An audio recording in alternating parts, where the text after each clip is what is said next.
Deməli, müəllimlər, terminlər dedik, ayrı-ayrı ixtisas və peşə sahələrinə aid olan xüsusi sözlərdir.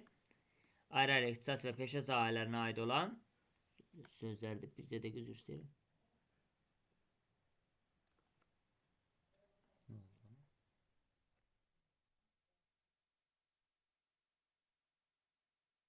Hə. Terminlər ayrı-ayrı ixtisas və peşə sahələrinə aid olan xüsusi sözlərdir.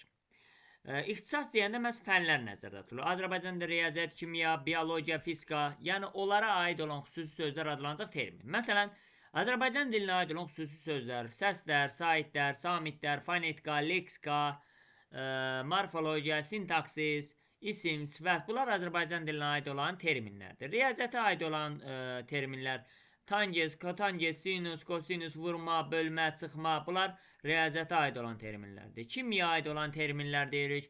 Məsələn, sulfat turşusu, sulfit turşusu, karbon, oksigen, magnezium, silisyum. Bunlar hamısı kimyaya aid olan terminlərdir. Biologiyaya aid olan terminlər deyirik. Məsələn, nişasta, fotosintez.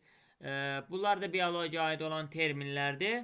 Və ayrı-ayrı ümumiyyətlə ixtisaslara aid olan xüsusi sözlər nə adlanacaq? Termin adlanacaq. Eyni zamanda ayrı-ayrı peşə sahələrinə aid olan sözlər də terminlərdir. Məsələn, müəllimlik peşəsinə aid olan proqram, KSG, BSG, jurnal, bunlar müəllimlik peşəsinə aid olan xüsusi sözlərdir, yəni terminlərdir. Həkimlik peşəsinə aid olan, məsələn, nevrocərrahi, sonra neştər, nə bilim, travmatoloji, kardioqrama, bunlar həkimlik peşəsinə aid olan xüsusi sözlərdir, yəni onlar da terminlərdir. Ustalıq peşəsinə aid olan sözlər var. Nə bilim, urvin var, metra var. Bunlar da ustalıq peşəsinə aid olan sözlərdir, yəni terminlərdir. Qısa konkret, terminlər ayrı-ayrı ixtisas və peşə sahələrinə aid olan sözlərdir. Terminin xüsusiyyətlərindən birincisi yığcam olmaqdır. Yəni, terminlər yığcam olur. Nə deməkdir? Yəni, mən hər hansı bir termindən geniş bir fikir ifadə edirəm. Məsələn, isim Azərbaycan dilinə aid olan bir termindir, düzdür? İsim termini ilə görün nə qədər fikir əhatə olunur. Əşyanın adını bildirən əsas nitq hissəsi. Nə qədər söz? 1, 2, 3, 4, 5 dənə söz bir dənə isim terminində cəmləşib. Deməli, terminlər yığcam olur da. Bir dənə isim terminindən görün nə qədər fikir əhatə olundu. Eyni zamanda terminlər heç vaxt məcazi olmur. Yəni, terminlər heç vaxt məcazi mənada işlənmir. Terminlər hər zaman həqiqi mənada işlənir. Yəni, terminlər heç vaxt məcazi olmadığına görə çox mənalı da olmur. Çox mənalı olmur. Sonra, terminlərin sinonimliyi, sonra antonimliyi, əsasən olmur və terminlər söz yaradıcılığında fəal, ümumiyyətlə, söz yaradıcılığında iştirak etmir. İştirak etmir. Yəni, mən hər hansı bir termindən üzərinə leksik şəkilsi artırmaqdan ya da hər hansı bir terminin üzərinə başqa bir söz artırmaqdan yeni bir söz yarada bilmirəm. Elə yeni bir söz yarada bilmədiyimə görə deyirəm ki, terminlər söz yaradıcılığında iştirak etmir. Və terminlər emosional olmur. Emosional olmur. Nə deməkdir? Yəni, terminlərdə hisslərə, duyğulara qətiyyən yer verilmir. Baxın, terminlərin xüsusiyyəti nədir?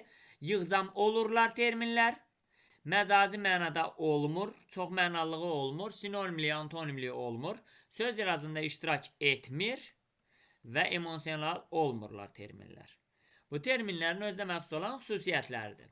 Dilimizdə bir sıra sözlər var ki, onlar yerinə görə termin kimi işlənir, yerinə görə də ümumi işlək söz kimi işlənir. Yerinə görə termin kimi işlənir, yerinə görə də ümumi işlək söz kimi işlənir. Məsələn, sifət sözüm. Əgər mən desəm ki, əşyanın əlamət və keyfiyyətin bildirir. Keyfiyyətin bildirir. Deməli, onda mən burada sifəti termin kimi işlətmiş olacam. Termin kimi işlədəcəm. Amma desəm ki, insanın sifəti. Artıq burada sifət sözü mən ümumişlək söz kimi işlədəcəm. Yəni, sifət sözü yerinə görə termin kimi, yerinə görə də ümumişlək söz kimi işlənir. Yaxud da sifət sözü olmasın, olsun say sözü. Deyirəm ki, say əşyanın miqdarın və sırasını bildirir. Belə olanda deyirəm bu termindir. Amma desəm ki, 1-dən 10-a qədər say, artıq orada say ümumişlək söz kimi işlənəcək. Yaxud da xəbər sözünü deyirəm. Deyirəm xəbər cümlənin baş üzvüdür, mübtədadan asılı olan cümlənin baş üzvüdür və haqqında danışılan şəxs əşya ilə bağlı olan hərəkəti hökmü bildirir xəbər. Artıq orada xəbər termin kimi işlənəcək. Amma desəm ki, xəbər verim, məsələn, Vəli bizə gəlsin, artıq burada xəbər vermək mənasında, yəni ümumişlək söz kimi işlənib. Daha termin kimi işlənməyib. Yəni dilimizdə bəzi sözlər var ki, işlənmə yerindən asılı olaraq həm ümumişlək söz kimi işlədə bilərik həmin sözləri, həm də termin kimi işlədə bilərik. Amma hansı sözlər qəliz yazılıb, belə deyək də, hansı sözlər əyri-üyrü yazılıbsa, deməli orada onu məcaz mənada deyirəm, yəni əyri-üyrü yazılıb. Hansı sözlər qəliz sözlərdirsə, onları yalnız termin kimi işlədirik. Məsələn, fonetika sözü yalnız termin kimi işlənir. Daima onu ümumişlək söz kimi işlədə bilmərəm. Leksika sözü termin kimi işlənir. Sonra morfemika sözü termin kimi işlənir. Yəni, hansı sözlər dilə yatımlı deyil, belə deyim, onlar yalnız termin kimi işlənir. Amma hansı sözlər dilə yatımlıdır, onlar həm ümumişlək söz kimi işlənir, həm də termin kimi. Məsələn, sifət dilə yatımlıdır da, o həm ümumişlək söz kimi işlənir, həm də termin kimi işlənir. Dilimizdə bir qrup sözlər var ki, onlara nalayiq sözlər deyirlər, yəni söyüşlər, riyaətlər bura daxildir. Bunlara da vulqarizm hesab olunur, vulqarizm. Və bir də var, dilimizdə qarşılığı ola alınma mənşəli sözlərdən istifadə olunur. Onlar da adlanır varvarizm. Varvarizm. Yəni, burada da necə? Məsələn, bizim dilimizdə həmin sözün qarşılığı var, amma mən alınma sözdən istifadə edirəm. Məsələn, dilimizdə artıq sözü ola, əgər mən uje sözündən istifadə edirəmsə, artıq mən varvarizmə yol vermiş oluram. Məsələn, deyirəm, artıq bezdim. Artıq sözü ola, mən uje bezdim deyirəmsə, artıq burada uje sözündən, yəni, belə deyim, alınma mənşəli sözündən yersiz yerə istifadə eləyirəmsə, artıq həmin bu zaman mən varvarizmə yol vermiş oluram. Yaxud da başqa, məsələn, dərsi öyrənibsən, əlbəttə əvəzinə mən konechna sözündən istifadə edirəmsə, artıq varvarizmə yol verirəm. Qısa və konkret desək, həmin sözlər dilimizdə ola, dilimizdə həmin söz ola, alınma mənşəli sözdən yersiz və məqsədsiz şəkildə istifadə edirəmsə, artıq mən varvarizmə yol vermiş hesab olurum. Bu da belə, bu da terminlərdən bağlı olan deməli məlumatdır.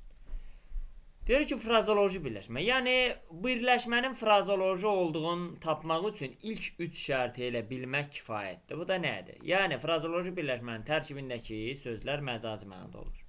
Məsələn, qulaq asmaq frazoloji birləşmədir. Onun tərkibindəki qulaq sözü də, asmaq sözü də məcazidir. Hardan bilirik? Qulaq asmaq hansı mənada işlənir? Dinləmək mənasında işlənir. Dinləmək mənasında işlənir. Yəni, burada söhbət qulağında özündən getmir. Asmaqdan da getmir söhbət. Deməli, burada heç birisində söhbət anlayışın özündən getmədiyinə görə həmin sözlərin hər ikisi məcazi mənadadır. Deməli, frazoloji birləşmənin tərkibinə daxil olan hər bir söz hər zaman məcazi olur. Sonuncu söz adətən hərəkət olur, asmaq. Baxın, hərəkətdir. Bütövlükdə də bir suala cavab verir. Qulaq asmaq, nə etmək? Bütövlükdə də bir suala cavab verir. Artıq bu 3 şərtin 3-ünə də əməl olunursa, deməli, həmin söz frazoloji birləşmədir. Yaxud da başa düşmək. Başa düşmək hansı mənada işlənir? Təbii ki, başa düşmək, anlamaq mənasında işlənir. Anlamaq, düzdür. Deməli, burada söhbət başdan da getmir, düşməkdən də getmir söhbət.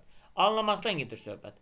Heç birisində başdan və düşməkdən getmədiyinə görə hər ikisi məcazi mənadadır. Və sonuncu söz hərəkətdir, düşmək və bütövlükdə bir suala cavab verir. Başa düşmək, nə etmək? Deməli, onda başa düşmək frazoloji birləşmədir. Yəni, frazoloji birləşmə olduğunu müəyyən eləməyə görə bu ilk 3 şərti bilmək kifayətdir. Məsələn, bizə deyir ki, məsələn, isti, münasibət. İsti münasibətdə tərkibindəki hər bir söz məcazi deyil.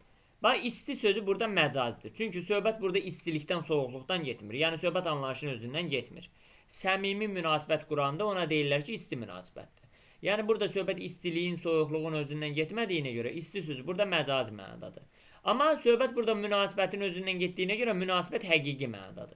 İndi biri məcazi, biri həqiqi mənada olsa, artıq o frazoloji birləşmə olmaz. Çünki frazoloji birləşmə olması üçün tərkibindəki hər bir söz məcazi mənada olmalıdır. Yaxud da deyirəm ki, bulud ağlayır. Bulud ağlayır. Ağlayır. Burada söhbət buludun özündən getdiyinə görə, yəni söhbət anlayışının özündən getdiyinə görə bulud sözü həqiqi mənadadır. Amma burada söhbət ağlamağın özündən getmədiyinə görə məcazidir. Biri həqiqi, biri məcazi olduğuna görə mən buna frazoloji birləşmə hesab eləyə bilmərəm. Çünki frazoloji birləşmə olması üçün tərkibindəki hər bir söz məcazi mənada işlənməlidir. İndi frazoloji birləşmələrdən bağlı digər şərtlərə fikir verək.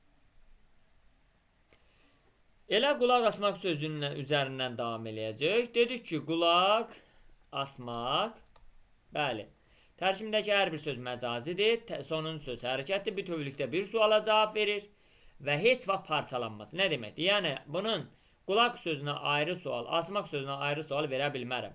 Hər zaman bütövlükdə bir dənə suala cavab verəcək. Qulaq asmaq nə etmək? Bax, bütövlükdə bir suala cavab verdi. Day, qulağa ayrı sual, asmağa ayrı sual verə bilmərəm. Ona görə deyir, parçalanmır. Və frazoloji birləşmənin aslı əsas tərəfi olmur. Yəni, birdən çaşdıraraq deyərlər ki, asıl tərəfi qulaqdır, əsas tərəfi asmaqdır. Olmaz. Bu doğru deyil. Çünki yenə deyirəm, frazoloji birləşmənin aslı əsas tərəfi olmur. Və eyni zamanda cümlədə qulaq asmaq desələr, nitq hissəsi kimi nədir? Deyirsiniz, mürəkkəb feil. Ümumiyyətlə, frazoloji birləşmələr nitq hissəsi kimi mürəkkəb feillərdir. Mürəkkəb feillərdir. Amma cümlənin sadə üzvü olur. Yəni, sadə müftədası, sadə xəbəri, sadə tamamlığı, sadə təyini, sadə zərfliyi olur frazoloji birləşmə. Məsələn, qulaq asmaq gözəldir. Necədir? Gözəldir. Xəbər nə gözəldir? Qulaq asmaq. Nə sualına cavab verdi? Müftəda. İndi qulaq asmaq müftədadır. Deyərlər ki, sadə müftədadır cümlənin, yoxsa mürəkkəb müftədası. Mən baxacam, bizim müftədamız frazoloji birləşmə ilə ifadə olunubsa, mən deyəcəm ki, bu cümlənin sadə müftədasıdır. Yadda saxlayın. Yadda saxlayın ki, frazoloji birləşmələr cümlənin sadə üzvü olur. Yəni, sadə müftədası, sadə xəbəri, sadə tamamlığı, sadə təyini, sadə zərfliyi bu formada. Sonra bundan əlavə frazoloji birləşmələrdən bağlı bir də bir şeydir. Deməli, etmək, eləmək,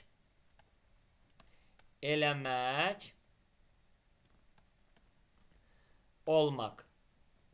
Bunlar frazoloji birləşmə yaratmırlar.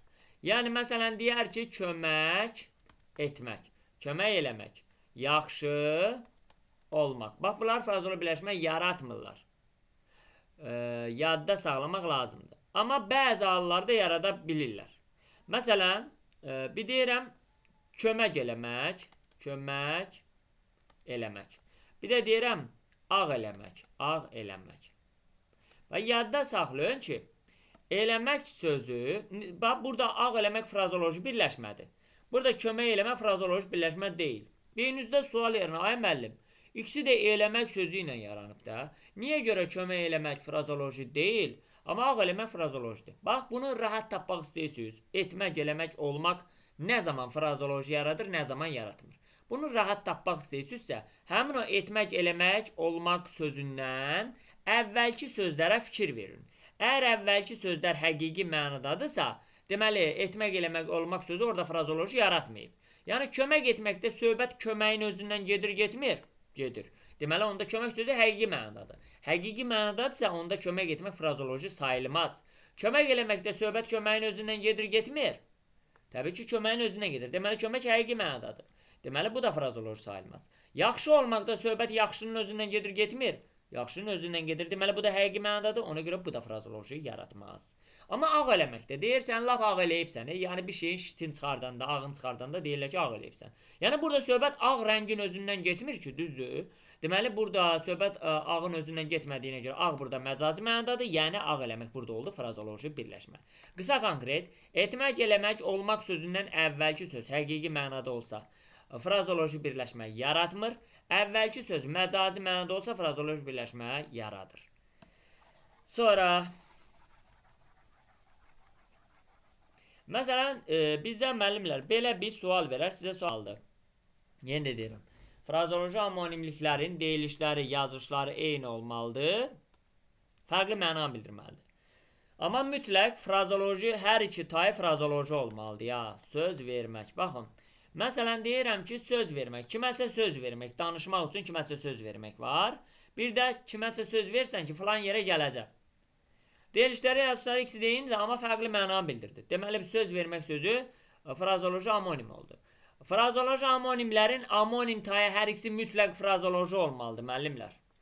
Mütləq frazeoloji olmalıdır. Biri frazeoloji birləşmə, biri həqiqi mənada olmaz. Gərək ki, hər ikisi frazeoloji birləşmə olsun mütləq. Yaxud da başqa bir nümunə deyirəm. Deyirəm ki, məsələn, can vermək.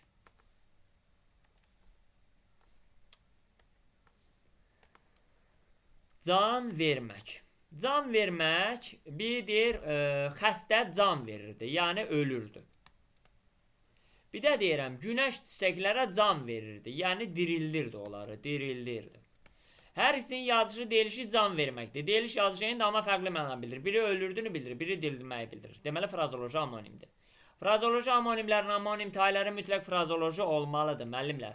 Biri frazeoloji, biri həqiqi mənada olmaz. Mütləq frazeoloji amonimlərin amonim tayları frazeoloji olmalıdır, hər ikisi. Deyirəm ki, top yola düşdü.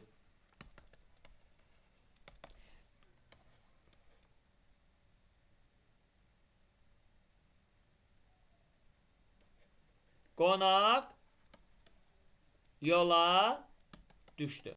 İndi deyir ki, burada yola düşdü birləşməsi frazeolojidir yoxsa yox. Baxın, top yola düşə bilər də, bu həqiqi mənadadır. Amma qonaq yola düşdü, yəni getdi. Burada isə frazeoloji birləşmədir.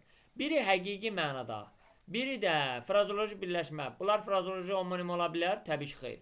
Çünki frazeoloji amonimin amonim tayları hər ikisi frazeoloji birləşmə olmalı idi. Yuxarıdakı yola düşdü həqiqi mənada olduğuna görə aşağıdakı yola düşdü ilə, yəni qonaq yola düşdüdəki yola düşdü ilə amonim ola bilməz.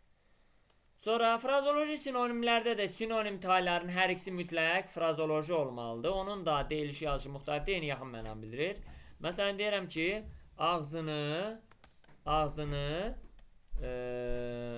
ağzını qıfılladı. Yəni ki, ağzını qıfılladı o deməkdir ki, sustu. Bir də deyirəm, ağzına su alıb oturdu. O nə deməkdir? Elə o da sustu deməkdir. Yəni, yazışları, deyilişləri fərqlidir, amma ikisi də susmağı bildirir. Deməli, onda ağzına qıfılladı və ağzına salıb oturdu, frazeoloji sinonimdir. Yazışları, deyilişləri fərqlidir. Biri ağzına qıfılladıdır, biri ağzına salıb oturdu. Yazışları, deyilişləri müxtəlifdir, amma ikisi də sustu mənasını bildirir. Deməli, bunlar frazeoloji sinonimdir və sinonim taylarının hər ikisi mütləq frazeoloji olmalıdır, mütləq.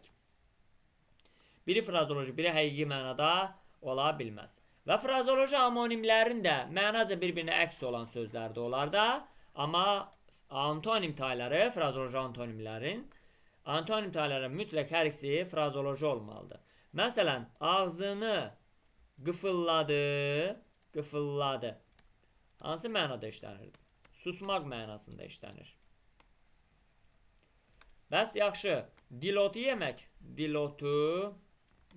Bu isə çox danışmaq mənasındadır. Yəni, biri susmaq mənasında da ağzını qıfılladı. Dilotu yemək isə çox danışmaq mənasındadır. Yazışları, deyilişləri bir-birinin mənaca bir-birinin əksi olan sözlərdir. Biri susmaqdır, biri çox danışmaq mənasındadır. Deməli, bunlar frazeoloji antonimdir. Frazeoloji antonimlərin də antonim tayları mütləq hər ikisi frazeoloji olmalıdır. Sonra,